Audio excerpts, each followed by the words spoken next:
Hi friends, welcome back to my channel. ఎలా ఉన్నారు అందరూ బాగున్నారా? అందరూ బాగుండాలని, ఆరోగ్యంగా ఉండాలని మనస్ఫూర్తిగా కోరుకుంటూ ఈరోజు వీడియో అయితే స్టార్ట్ చేస్తున్నాను. అలానే ఫస్ట్ టైం మన ఛానల్ చూస్తున్నట్లయితే సబ్స్క్రైబ్ చేయండి, లైక్ చేయండి, మీ ఫ్రెండ్స్కి షేర్ చేయండి. వీడియోలోకి వెళ్ళిపోదాం పదండి. ఈరోజు నా డే అయితే మార్నింగ్ వెన్నీళ్ళతో స్టార్ట్ అయింది. బ్రేక్ఫాస్ట్ అయితే బ్రౌన్ రైస్ దోశ పిండి తీసుకున్నాను. దాంతో ఒక డబల్ ఎగ్ దోశ అయితే వేసుకుంటున్నాను. ఈ దోశ పైన మా నెల్లూరు కారం అయితే వేసుకొని ఇలా ఒక సైడు ఒక ఎగ్, ఇంకో సైడ్ కూడా ఇంకో ఎగ్ వేసుకున్నాను. ఇలా నా డబుల్ ఎగ్ దోశతో అయితే నా బ్రేక్ఫాస్ట్ అయితే కంప్లీట్ చేసుకున్నాను. లంచ్లోకి అయితే పాలకూర పప్పు, పొనగంటాకు తాలింపు చేసుకుంటున్నాను. ఇదండి, కందిపప్పు ముందుగా ఉడికించి పెట్టుకున్నాను. పాలకూర కట్ చేసుకున్నాను. ఉల్లిపాయలు, టమాటా, పచ్చిమిర్చి, ఒక 2 వెల్లుల్లి తీసుకున్నాను. స్టవ్ వెలిగించి బాండ్లు పెట్టుకొని వెన్నేసుకున్నాను.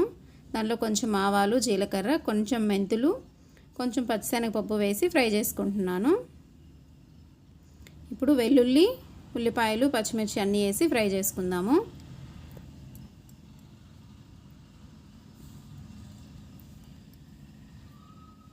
ఇవన్నీ బాగా ఫ్రై అయిన తర్వాత టమాటాలు కూడా వేసేసుకుందాము. నేనైతే టమాటా వేసుకుంటాను పప్పులో. కొంతమంది పాలకూర పప్పులో టమాటా వేయరు కదా, టమాటా వేసుకుంటే బాగుంటుంది. కొంచెం టమాటా ఫ్రై అయిన తర్వాత పాలకూర కూడా వేసి ఫ్రై చేసుకొని దీనిలో కొంచెం పసుపు, ఉప్పు, కారం వేసేసుకున్నాను. కొంచెం చింతపండు కూడా వేసుకొని వాటర్ వేసుకొని మూత పెట్టుకొని కాసేపు ఉడికించుకుంటే పాలకూర అంతా బాగా ఉడికిపోతుంది. ఇందులో ముందుగా ఉడికించుకున్న కందిపప్పు ఉంది కదా, ఇదైతే వేసుకుంటున్నాను. ఇంతే అండి, కాసేపు ఉడికించుకున్నామంటే పాలకూర పప్పు అయితే రెడీ అయిపోతుంది. ఒకసారి ఉప్పు చెక్ చేసుకొని తక్కువైతే ఉప్పు వేసుకుంటే సరిపోతుంది. ఇప్పుడు పొనగంటాకు తాలింపు కోసం అయితే ఇలా పొనగంటాకు ఒలిచిపెట్టుకున్నాను. అలానే 1 కప్పు కందిపప్పు, కొంచెం వెల్లుల్లి తీసుకొని బాండలు పెట్టుకొని ఆయిల్ వేసుకున్నాను. ఆవాలు, పచ్చిశనగపప్పు, వెల్లుల్లి, జీలకర్ర వేసి ఫ్రై చేసుకుంటున్నాను. ఇవన్నీ బాగా ఫ్రై అయిన తర్వాత మనం ముందుగా కట్ చేసి పెట్టుకున్న పొనగంటాకు కూడా ఉంది కదా, ఇది కూడా వేసేసుకుంటున్నాను. ఈ పొనగంటాకు బాగా ఫ్రై అయిన తర్వాత కొంచెం ఉప్పు, కొంచెం పసుపు వేసి కొంచెం కలుపుకొని కొంచెం వాటర్ వేసుకున్నాను. మూత పెట్టి ఉడికించుకుంటే ఈ ఆకుకూర అంతా బాగా ఉడికిపోతుంది.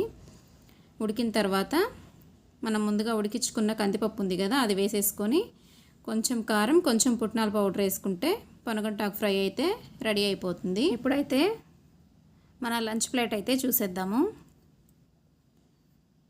దొండి పొనగంటాకు తాలింపు, పాలకూర పప్పు, అలానే కొన్ని కీరా ముక్కలు, కొంచెం ముద్దపప్పు చేసుకున్నాను. ముద్దపప్పు నెయ్యి వేసుకొని తినేస్తున్నాను నా లంచ్ అయితే.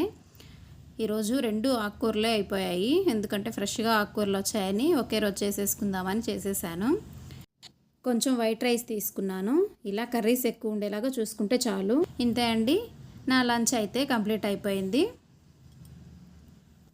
ఇప్పుడు ఈవినింగ్ డిన్నర్లోకి అయితే నేనేం తీసుకోలేదు, ఓన్లీ జ్యూస్ తీసుకున్నాను. ఒక క్యారెట్, ఒక బీట్రూట్ తీసుకొని ఒక చిన్న అల్లం ముక్క వేసుకొని కొంచెం హనీ వేసుకొని బీట్రూట్ జ్యూస్ అయితే చేసేసుకున్నాను.